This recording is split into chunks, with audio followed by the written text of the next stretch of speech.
सबसे पहले तो ऐसी घटनाओं के बाद देश के प्रधानमंत्री को, देश के गृह मंत्री को और देश के उड्डयन मंत्री जो होते हैं उनको इस्तीफा दे देना चाहिए। માણસનો જે જીવ છે એ અનમોલ છે। 1 કરોડ હું 100 કરોડ તમે આપી દો તો પણ એની જીવના બદલે એ તુલનામાં 100 કરોડ પણ કાંઈ નથી। अगर ये प्लेन उड़कर वहाँ से थोड़ा और आगे जाता तो सिटी में भी गिर सकता था, जिसकी वजह से और जाने जा सकती थी। हमारे भारत में आमतौर पर ऐसा होता है कि घटनाएं तो हो जाती हैं, उसका जवाबदार तय नहीं हो पाता। आज देश के नागरिकों की सुरक्षा के लिए जिम्मेदार सरकार है।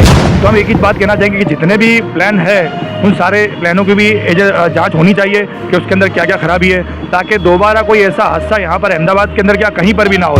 अगर सरकार नागरिकों की जिम्मेदारी नहीं रह सकती तो इस सरकार को हट जाना चाहिए। कुंभ के मेला हमारे सामने भगदड़ हुई, वहाँ पर कई जाने चली गई, लेकिन आज तक जवाबदार उसका कौन है वो तय नहीं हो पाया।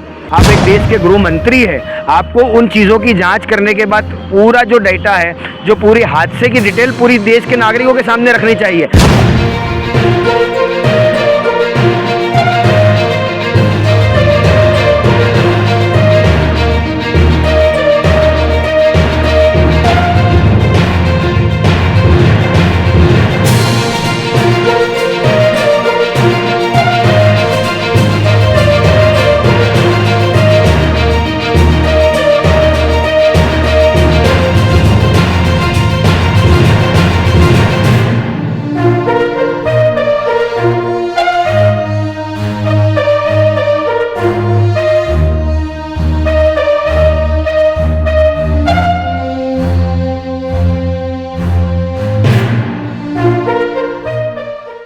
मेरा नाम Mufti Abdullah, Gujarat state president SDPI।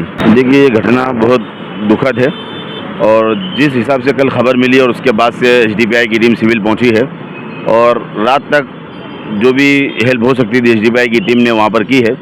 और आज जो लोग शहीद हुए हैं हमारे भारत के नागरिक और जो बाहर के भी ब्रिटिश थे, तो उन तमाम को जो लोग शहीद हुए हम श्रद्धांजलि के लिए जमा हुआ, उनके परिवार के उनके दुख में शरीक हैं। लेकिन जो लोग उसके अंदर शहीद हुए हैं, टाटा ग्रुप ने तो उनको मुआवजा देने की बात की है, लेकिन हम चाहते हैं, हमारी मांग है कि सरकार भी उनको मुआवजा दे। और इसी तरीके से जो इस मेडिकल कॉलेज के ऊपर प्लेन क्रैश हुआ है और वहाँ जो लोग दबे और घायल हुए हैं, वहाँ मुत पामे हैं वो लोग, उन तमाम को उनको भी मुआवजा सरकार दे।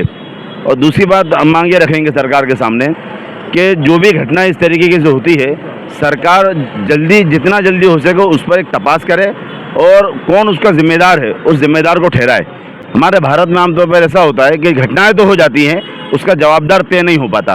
कुंभ के मेला हमारे सामने भगदड़ हुई, वहाँ पर कई जाने चली गई, लेकिन आज तक जवाबदार उसका कौन है वो तय नहीं हो पाया। ट्रेन की दुर्घटना हो जाती है, वहाँ लोग चले जाते हैं जान से।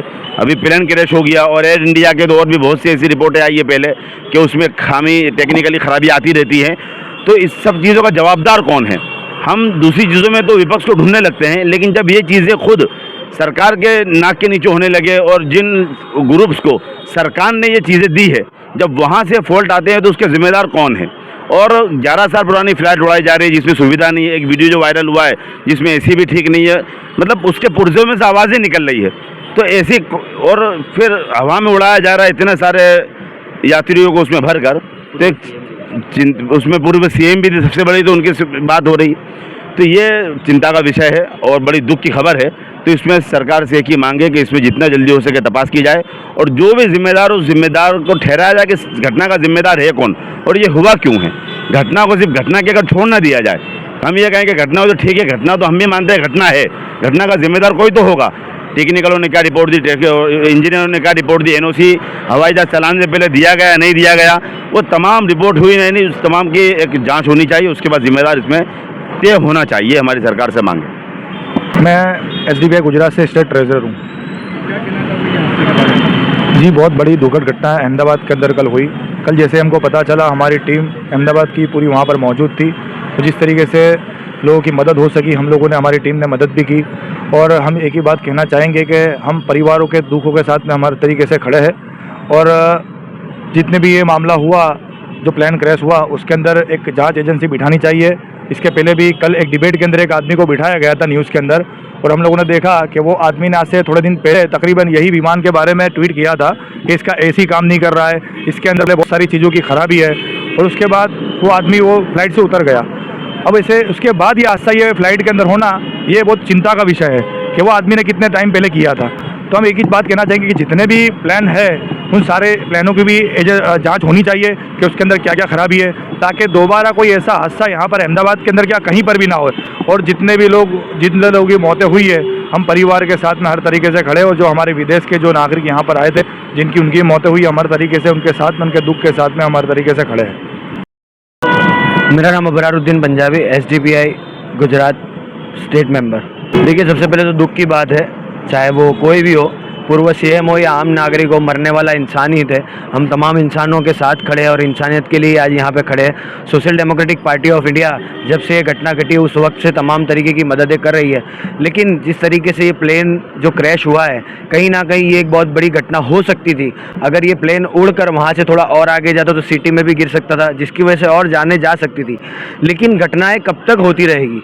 आज पिछले 10-15 सालों से देश भर के अंदर सिर्फ घटनाएं हो रही है, लेकिन उसके पीछे कौन है, कौन कर रहा है, ये कोई आज तक पता नहीं लगा पाया। अगर आज देश के नागरिक ट्रेन में सफ़र करते हैं तो मर जाते हैं ट्रेन दुर्घटना में, अगर वो किसी जश्न मनाने जाते क्रिकेट स्टेडियम में तो मर जाते हैं, अगर देश के नागरिक हॉस्टल में पढ़ते हैं तो प्लेन उनके ऊपर गिर जाता है, बोट में बैठते हैं तो बोट गिर जाती है, तो कोई धार्मिक यात्रा में जाते हैं तो वहाँ पे भगदड़ मच जाती है, मर जाते हैं। कुंभ जैसी 7,500 करोड़ खर्च करने के बावजूद वहाँ पे इतने सारे लोगों का मरना और मरने के बाद उन आंकड़ों को छुपाना, ये कहीं ना कहीं शर्म की बात है। आज फ्लाइट की दुर्घटना हुई है, इसके अंदर भी दिखाया गया है कि आंकड़ों को छुपाया जा रहा है। ये आंकड़ों का ही खेल हमेशा क्यों किया जा रहा है? सिर्फ प्लेन में मरने वाले 250 लोग नहीं थे, उसके साथ साथ वहाँ पे 50 लोग हॉस्टल में पढ़ने वाले थे, वहाँ पे जो रहने वाले लोग थे तकरीबन 100 से ज़्यादा, वो लोग भी मरने वाले थे। लेकिन उनको इंसाफ कब मिलेगा? जांच कमेटी बैठती है, जांच समिति बैठती है, लेकिन उसका रिजल्ट नहीं आता। आज देश के नागरिकों की सुरक्षा के लिए जिम्मेदार सरकार है।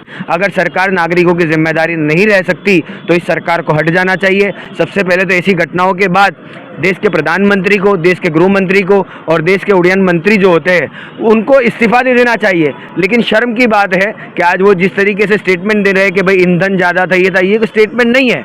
आप टेक्निकल बात कीजिए, आप एक देश के गृह मंत्री है, आपको उन चीज़ों की जांच करने के बाद पूरा जो डाटा है, जो पूरी हादसे की डिटेल पूरी देश के नागरिकों के सामने रखनी चाहिए। आप सिर्फ ये कह के छूट नहीं सकते कि फ्यूल ज़्यादा था। ये सरासर नाइंसाफ़ी है।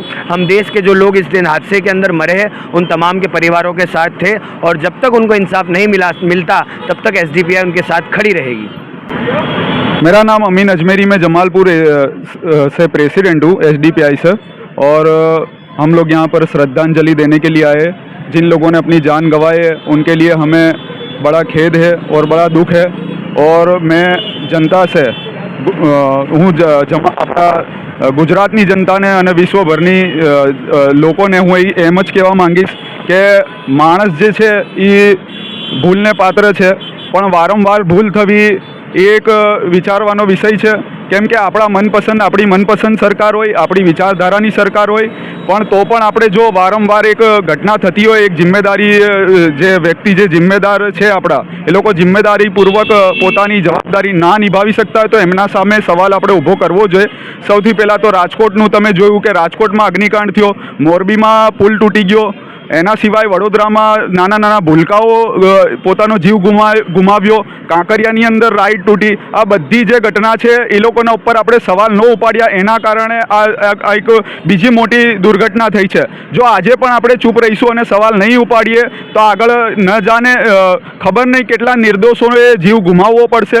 એટલે હું એક જ વસ્તુ કહીશ કે ભલે આપણી વિચારધારાની આપણને મનગમતી સરકાર હોય, પણ એને પણ એ સવાલ કરવો જોઈએ આપણે। એ જો આપણે સવાલ ના કરીએ તો આપણે ધાર્મિક પણ ના કહેવાઈએ અને માણસાઈની દ્રષ્ટિએ પણ આપણે માણસ ના કહેવાઈએ। કારણ કે જે ખોટું થતું હોય, માણસનો જે જીવ છે એ અનમોલ છે। 1 કરોડ હું 100 કરોડ તમે આપી દો તો પણ એની જીવના બદલે એ તુલનામાં 100 કરોડ પણ કાંઈ નથી। એટલે આ જે ચૂક થઈ છે એ ચૂક પર ચૂપ ના રહેશો અને સવાલ ઉપાડજો આના ઉપર। બસ મારું એટલું જ કહેવું છે।